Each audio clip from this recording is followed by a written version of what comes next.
Visões do Céu, capítulo 16. O céu é uma escola. Aprendizado e crescimento. O céu é uma escola, o campo de seus estudos, o universo, seu professor, o ser infinito. Uma ramificação dessa escola foi estabelecida no Éden e, cumprindo o plano da redenção, será reassumida a educação na escola edênica. As coisas que o olho não viu e o ouvido não ouviu e não subiram ao coração do homem são as que Deus preparou para os que o amam. 1 Coríntios 2, 9. Unicamente pela sua palavra se pode obter conhecimento dessas coisas, e mesmo ela oferece apenas uma revelação parcial.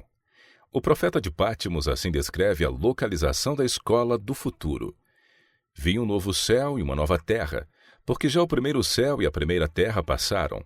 E eu, João, vi a santa cidade, a nova Jerusalém, que de Deus descia do céu, adereçada como uma esposa ataviada para o seu marido. Apocalipse 21, verso 1 e 2. A cidade não precisa nem do sol nem da lua para lhe darem claridade, pois a glória de Deus a iluminou e o Cordeiro é a sua lâmpada. Apocalipse 21, verso 23. Entre a escola estabelecida no Éden no princípio e aquela do futuro situa-se todo o lapso da história deste mundo. A história da transgressão e sofrimento humanos, do sacrifício divino e da vitória sobre a morte e o pecado. Nem todas as condições daquela primeira escola edênica se encontrarão na escola da vida futura. Nenhuma árvore da ciência do bem e do mal oferecerá oportunidade para a tentação. Não haverá ali tentador nem possibilidade para o mal. Todos os caracteres resistiram à prova do mal e nenhum será jamais susceptível ao seu poder. Ao que vencer, diz Cristo, dar-lhe-ei a comer da árvore da vida que está no meio do paraíso de Deus. Apocalipse 2, 7.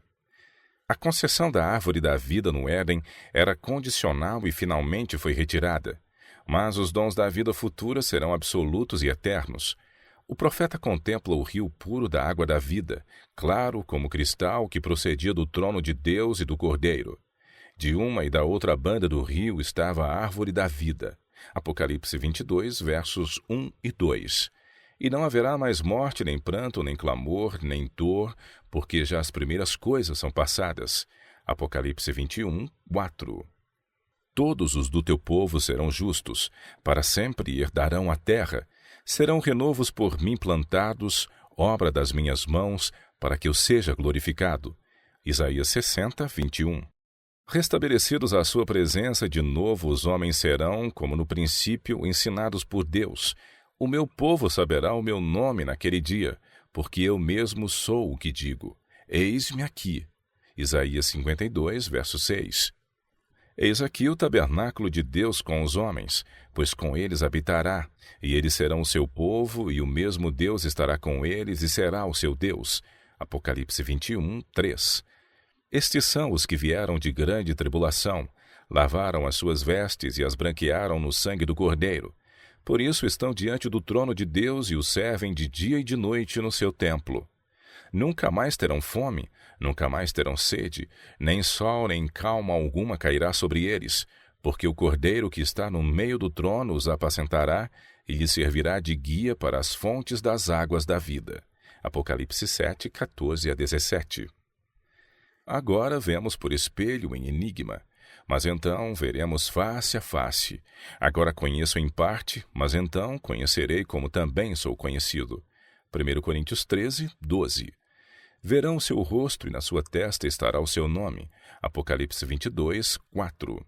Ali, quando for removido o véu que obscurece a nossa visão, e nossos olhos contemplarem aquele mundo de beleza, de que ora apanhamos lampejos pelo microscópio, quando olharmos as glórias dos céus, hoje esquadrinhadas de longe pelo telescópio, quando removida a mácula do pecado, a terra toda aparecer na beleza do Senhor nosso Deus, que campo se abrirá ao nosso estudo? Ali o estudante da ciência poderá ler os relatórios da criação sem divisar coisa alguma que recorde a lei do mal. Poderá escutar a melodia das vozes da natureza e não perceberá nenhuma nota de lamento ou tristezas. Poderá enxergar em todas as coisas criadas uma escrita, contemplará no vasto universo escrito em grandes letras o nome de Deus, e nem na terra, nem no mar ou no céu permanecerá um indício que seja do mal. Ali se viverá a vida edênica, entre o jardim e o campo. Edificarão casas e as habitarão. Plantarão vinhas e comerão o seu fruto. Não edificarão para que outros habitem, não plantarão para que outros comam. Porque os dias do meu povo serão como os dias da árvore, e os meus eleitos gozarão das obras das suas mãos. Isaías 65, 21 e 22. Não haverá coisas que farão mal nem dano algum em todo o meu santo monte, diz o Senhor. Isaías 65, 25. Ali o homem será restaurado à sua perdida realeza, e a ordem inferior de seres de novo reconhecerá o seu domínio, os animais ferozes tornar-se-ão mansos e os ariscos confiantes. Ali se revelará ao estudante uma história de infinita amplitude e riqueza inexprimível. Tomando por base a palavra de Deus, o estudante obterá uma visão do vasto campo da história e poderá alcançar algum conhecimento dos princípios que influem na marcha dos acontecimentos humanos. Mas a sua visão ainda estará nublada, e incompletos os seus conhecimentos. Não verá todas as coisas de uma maneira clara, antes que chegue à luz da eternidade. Então se revelará diante dele o decurso do grande conflito que teve sua origem antes que começasse o tempo, e terminará apenas quando este cessar. A história do início do pecado, da fatal falsidade em sua ação sinuosa, da verdade que, não se desviando das suas próprias linhas retas, se defrontou com um erro e o venceu. Sim, tudo isso será manifesto. O véu que se interpõe entre o mundo visível e o invisível será removido e reveladas coisas maravilhosas. Não compreenderemos o que devemos aos cuidados e interposição dos anjos antes que se vejam as providências de Deus à luz da eternidade. Seres celestiais têm tomado parte ativa nos negócios dos homens. Eles têm aparecido em vestes que resplandeciam como relâmpago, têm vindo como homens no aspecto de viajantes, têm aceitado hospitalidade nos lares humanos, agido como guias de viajantes nas trevas da noite, têm impedido aos intentos do espoliador e desviado os golpes do destruidor. Embora os governadores deste mundo não o saibam, em seus conselhos têm os anjos muitas vezes sido oradores. Olhos humanos os têm visto, ouvidos humanos têm ouvido seus apelos. Nos conselhos e cortes de justiça, mensageiros celestiais têm pleiteado a causa dos perseguidos e oprimidos. Têm eles combatido propósitos e detido males que teriam acarretado ruína e sofrimento aos filhos de Deus. Tudo isso se desdobrará ao estudante na escola celestial. Todo remido compreenderá a atuação dos anjos em sua própria vida.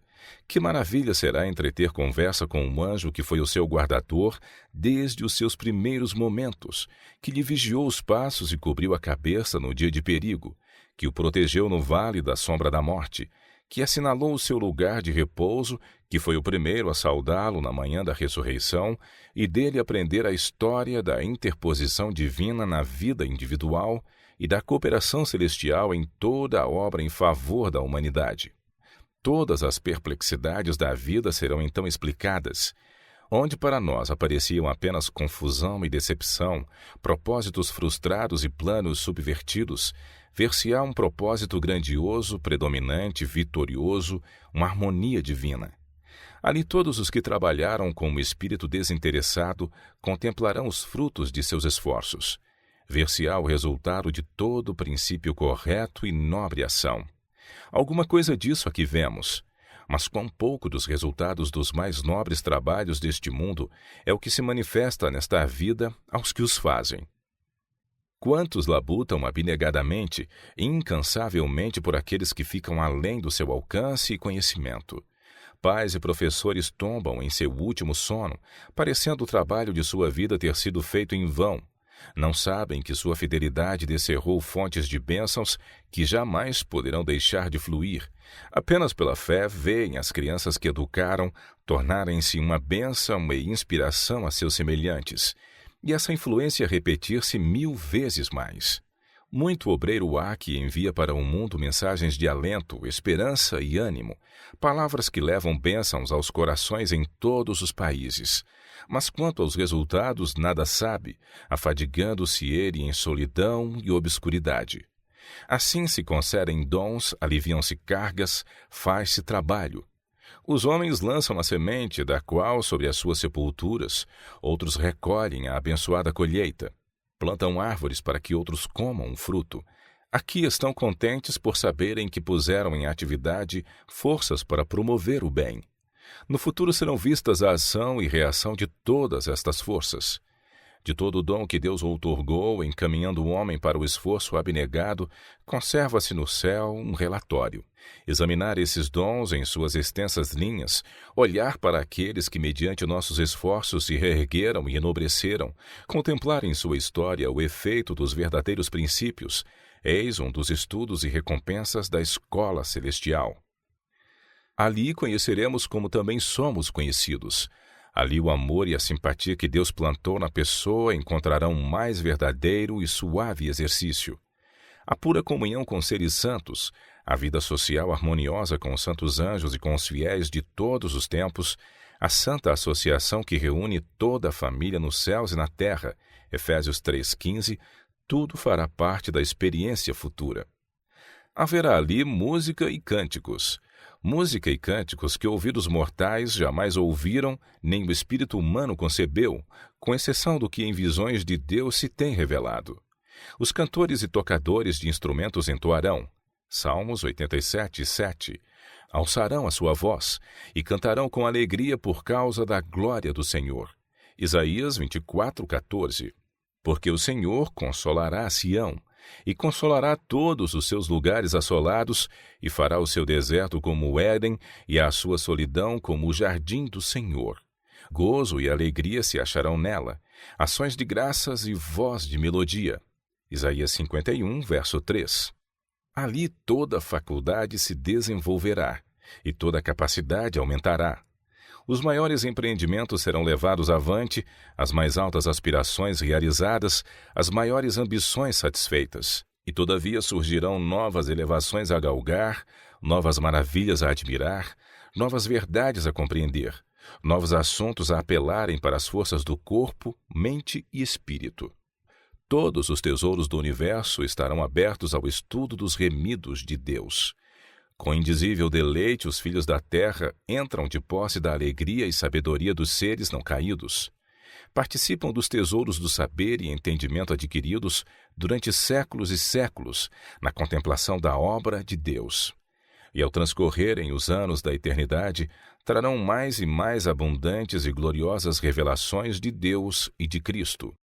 Muito mais abundantemente além daquilo que pedimos ou pensamos, Efésios 3:20, será para todos sempre a concessão dos dons de Deus. Os seus servos o servirão, Apocalipse 22:3. A vida na terra é o princípio da vida no céu. A educação na terra é a iniciação dos princípios do céu, e o trabalho aqui é o preparo para o trabalho lá. O que hoje somos no caráter e serviço santo é o prenúncio certo do que seremos. O Filho do Homem não veio para ser servido, mas para servir. Mateus 20:28. A obra de Cristo neste mundo é sua obra nos céus, e a nossa recompensa por trabalhar com Ele neste mundo será o maior poder e mais amplo privilégio de com Ele trabalhar no mundo vindouro. Vós sois as minhas testemunhas, diz o Senhor. Eu sou Deus. Isaías 43:12. Isso também seremos na eternidade. Para que foi permitido continuar o grande conflito através dos séculos? Por que foi que se não eliminou a existência de Satanás no início de sua rebelião? Foi para que o universo se pudesse convencer da justiça de Deus ao tratar com o mal, e para que o pecado pudesse receber condenação eterna.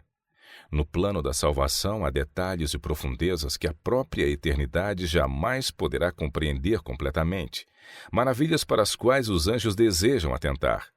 Apenas os remidos dentre todos os seres criados conheceram em sua própria experiência o conflito com o pecado, e conforme os mesmos anjos não poderiam fazer, associaram-se em seus sofrimentos. Não terão eles qualquer testemunho quanto à ciência da redenção, algo que seja de valor para seres não caídos? Mesmo agora, os principados e potestades nos céus, a multiforme sabedoria de Deus se faz conhecida pela Igreja. Efésios 3, 10.